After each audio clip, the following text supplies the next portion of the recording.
sommes le 15 octobre 2018. Chers téléspectateurs, mesdames et messieurs, bonjour et bienvenue sur cette plateforme de la télévision Renaissance. Tout de suite, les titres.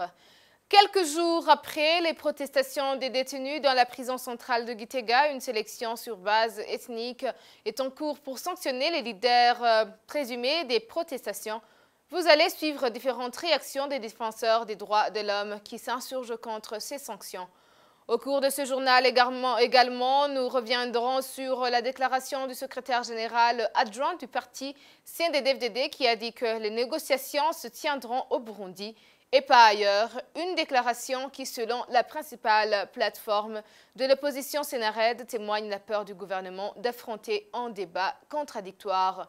Et à l'étranger, l'épidémie d'Ebola se fait remarquer tout près de chez nous. Déjà 131 cas en RDC. Voilà pour les titres de journal. Encore une fois, bienvenue. «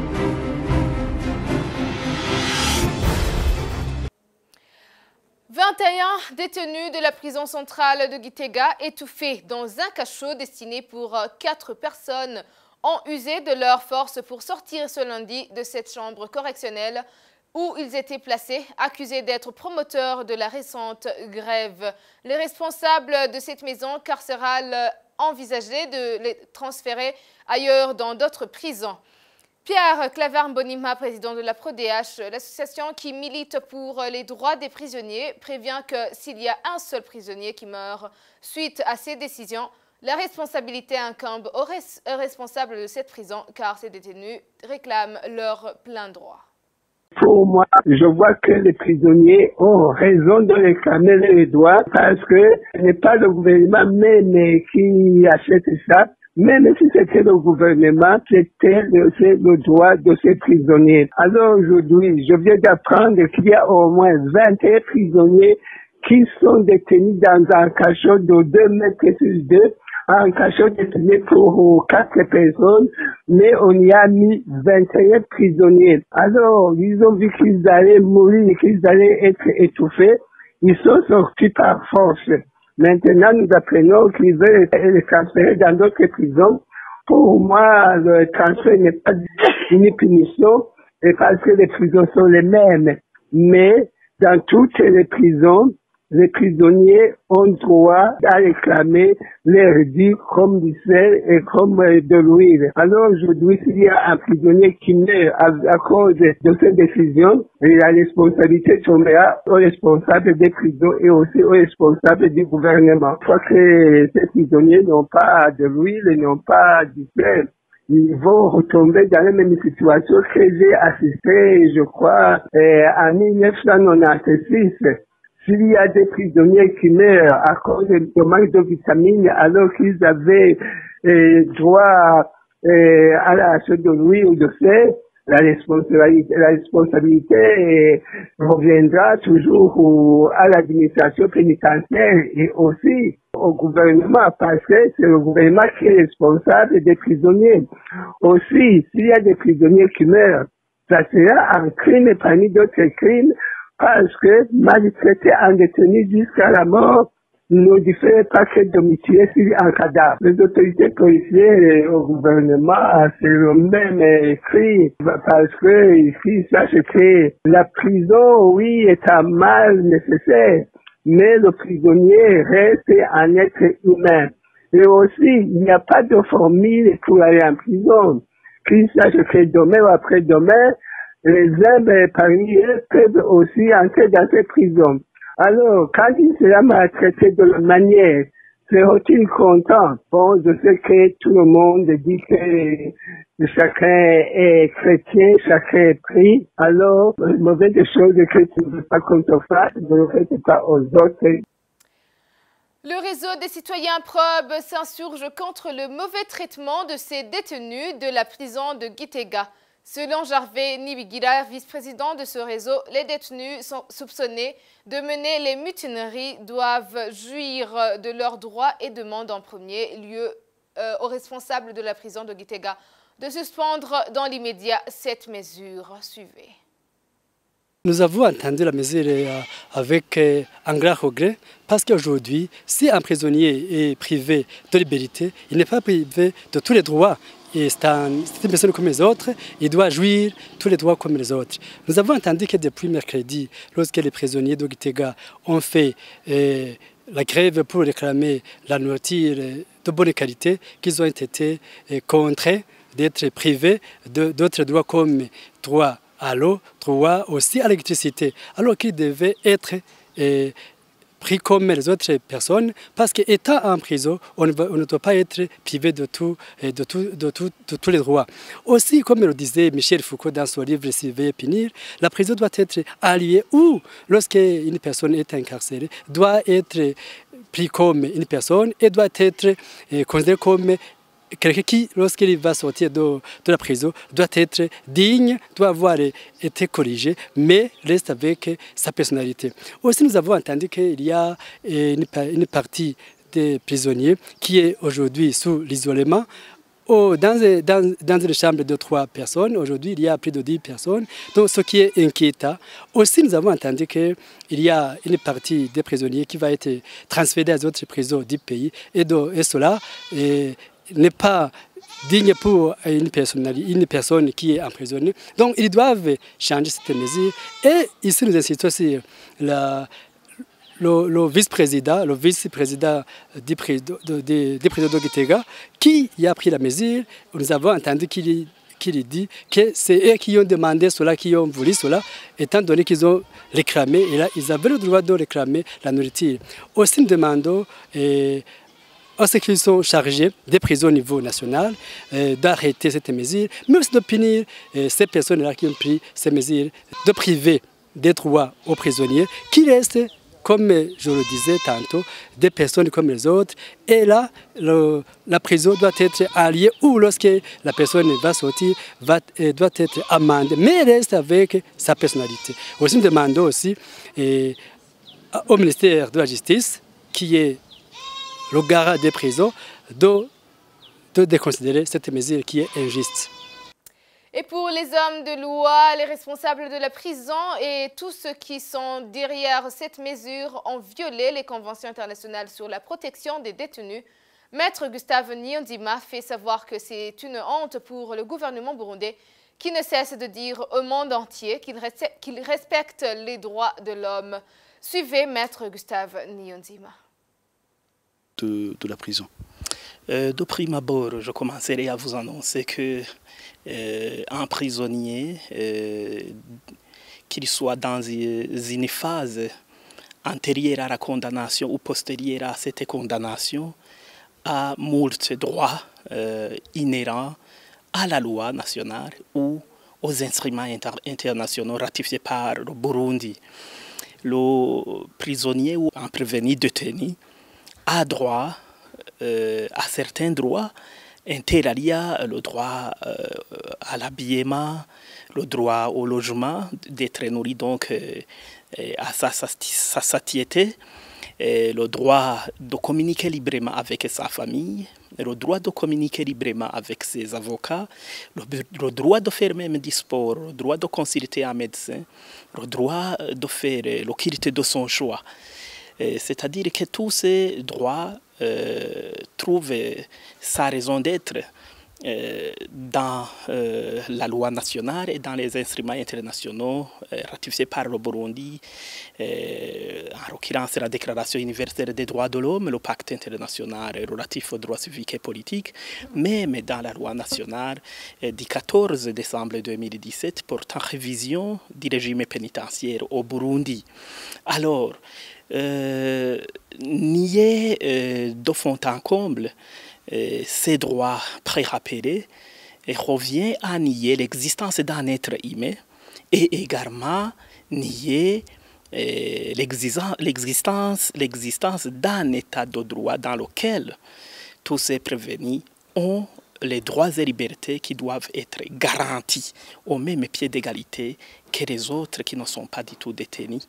Et pourquoi il y a l'anguille sous roche dans cette affaire? Parce que dans la prison de Gitega, c'est une prison qui regorge pas mal de prisonniers qui sont accusés du putsch du 13 mai 2015, mais aussi d'autres prisonniers qui ont manifesté leur volonté contre le troisième mandat du président Nkurunziza dans ces prisonniers ayant manifesté contre le troisième mandat. On y trouve beaucoup des membres du MSD, des membres de l'IPD, des membres du FNL et d'autres. Donc c'est une façon de les miser de fond en comble ou de les éliminer physiquement. Donc je dirais que c'est une honte, c'est de la pire mascarade pour un gouvernement digne de son nom.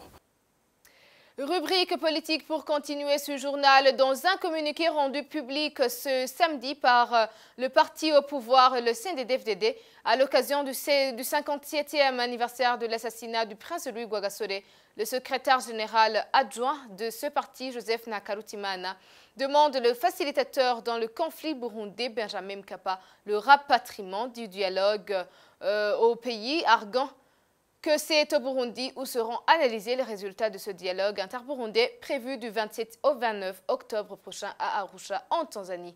Suivez-le.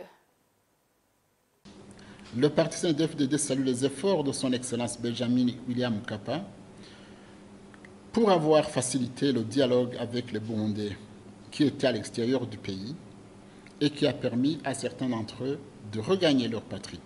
Nous encourageons ceux qui restent de rentrer afin de bâtir ensemble notre mère patrie. Le dialogue étant une culture qui est ancrée dans l'esprit des Burundais pour gérer leur avenir, il est essentiel que les questions de l'avenir du pays soient traitées à l'intérieur du pays. Si la facilitation s'avère nécessaire, compte tenu des sujets et de l'objet, elle devrait être sur place au Burundi, car les résultats ne s'appliqueront qu'au Burundi. La déclaration du secrétaire adjoint du CNDD-FDD intervient au moment où le gouvernement s'est engagé à participer au 5e round des négociations. Pour la plateforme de l'opposition, le langage du CNDD-FDD témoigne la peur d'affronter un débat contradictoire. Onésime Douimana, porte-parole de ce parti, ajoute que le CNDD-FDD oublie que les élections doivent être préparées suivant des règles et dans des conditions apaisées. Donc le CNDD-FDD ne devrait pas avoir peur d'affronter la vérité. Je vous propose de le suivre. Il n'y a ni interprétation, ni autre justification possible à cette façon de faire. Ils n'osent pas seulement affronter un débat contradictoire basé sur la force des arguments, des faits et l'esprit des lois tels que l'accord d'Arusha et la constitution qui en est issue, dans un espace où tout le monde serait libre sans aucune menace possible de leur part. Demain, ne vous étonnez pas, si les deux chambres du Parlement se réunissaient et commençaient à proposer qu'ils dénoncent toutes sortes de pourparlers ou de dialogues se déroulant en dehors du Burundi. Des manifestations peuvent être organisées au niveau des communes et des provinces juste pour leur servir de prétexte. La chanson, c'est la même. Il y en a qui se trompent, croyant que la CNDI a perdu son temps à faire semblant d'interroger la population à travers les communes du pays afin que Nkurunziza se permette d'abroger la Constitution et l'accord d'Arusha. Demain, c'est le 4e mandat qui deviendra le premier au nom de la volonté du peuple et de son parti. Il va de même pour ces négociations tant annoncées. Ils ont la consigne de ne parler que des élections de 2020. Mais ils oublient fortement que les élections se tiennent suivant des règles appropriées et dans un pays politiquement et socialement apaisé. Ils devraient donc oser affronter la vérité, tout comme ils ont osé piétiner la loi au prix du sang de plusieurs innocents, alors que le monde, les Burundais et nous-mêmes membres du parti CNDD-FDD criaient au grand jour que c'est impossible et inadmissible. Comme tout le 13 octobre de chaque année, les Burundais commémorent l'assassinat du prince Louis Rwagasore. Les Burundais vivant à Kigali ont célébré cette journée par une messe pour se souvenir de 57 ans déjà passé que Rwagasore n'est plus sur cette terre. Les jeunes ont eu l'occasion d'échanger sur le problème qui prévaut au Burundi et suggèrent que tous les Burundais doivent contribuer pour établir un état de droit au Burundi. Rodrigue Ndikungami pour plus de détails.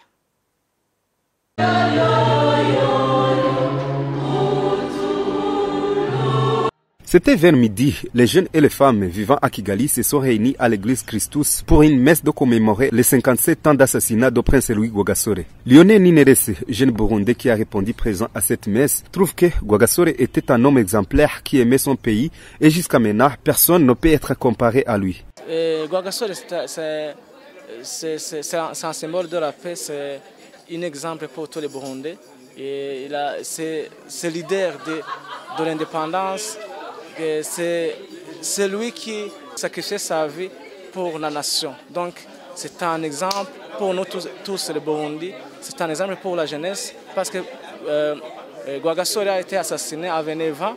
Donc c'est aujourd'hui de suivre son chemin pour qu'on puisse, en tant que jeunesse, pour qu'on puisse redresser notre pays, pour qu'on puisse faire quelque chose dans la situation actuelle. Il demande aussi à la jeunesse burundaise, partout où ils sont, de prendre les choses en main pour que le Burundi soit un pays développé comme les autres. Sinon, si les jeunes ne s'impliquent pas, ils seront considérés comme des lâches. Je pense qu'il y a un complexe d'infériorité. Je dirais que dans notre culture, la jeunesse pense toujours que ce sont les jeunes qui sont capables de faire redresser le pays ou de faire progresser le pays. Mais c'est aujourd'hui de voir que c'est dans les moments difficiles comme aujourd'hui que la jeunesse doit prendre des choses à main comme Rwagasore a fait dans les années 60. Donc c'est aujourd'hui ou jamais de suivre le chemin de Rwagasore. Donc je pense qu'il y a une mentalité qu'on doit changer pour qu'on puisse voir comment suivre le chemin de Rwagasore en tant que jeune, en tant que jeunesse, comme Rwagasore a été assassiné à 29 ans. Et pour le mouvement des femmes et les filles qui luttent pour la paix et la sécurité au Burundi, trouve qu'au Burundi, il n'y a pas de patriotes comme Rwagasore. Lui voulait que tous les Burundais soient unis. Aujourd'hui, nous manquons un leader patriotique au vrai sens du terme. Nous chantons toujours, et nous tous, patriotisme, nous sommes patriotiques, patriotisme, franchement, mais c'est comme un slogan. Aujourd'hui, nous n'avons pas un leader vraiment assez patriotique, comme on pourrait le dire, qui pense le bien du pays et le bien de sa population. Geneviève Kanyange lance un appel à toute la jeunesse burundaise de se sacrifier et de s'impliquer davantage pour que la paix et la sécurité retournent dans le pays. La jeunesse d'aujourd'hui a besoin vraiment de se construire dans le sens du patriotisme, comme je le disais. Une jeunesse qui pense à le pays, une jeunesse qui veut construire le pays, une jeunesse qui veut voir le pays évoluer et avoir un renom au sein des nations. Aujourd'hui, c'est tout ce que je pourrais dire. Si l'appel que je lance aux jeunes, c'est d'être patriotique au vrai sens du terme. Penser leur pays avant leurs intérêts. Et demain ou après-demain, ils vont y arriver. Je vois une jeunesse qui se bat partout où elle est, que ce soit à l'intérieur du pays, que ce soit à l'extérieur du pays. La jeunesse burundaise a besoin de changer les choses. Pour changer les choses, il faut changer soi-même. Et s'ils changent, sans doute, ils vont reconstruire leur pays. Donc nous avons besoin d'une jeunesse patriotique. 57 ans déjà que le prince Louis Rwagasore a été assassiné à Bujumbura. Le Burundi, jusqu'à maintenant, se trouve parmi les pays pauvres du monde. Et plus de 2000 Burundais ont fui le pays depuis la prise du pouvoir par force du troisième mandat de Pierre Nkurunziza en 2015.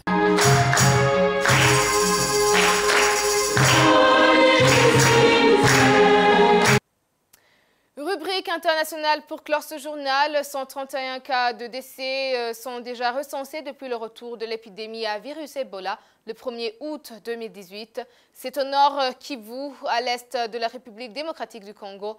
La faible collaboration des tradis praticiens, la résistance communautaire aux activistes de riposte et l'insécurité qui prévaut ont entravé l'éradiction de ce fléau.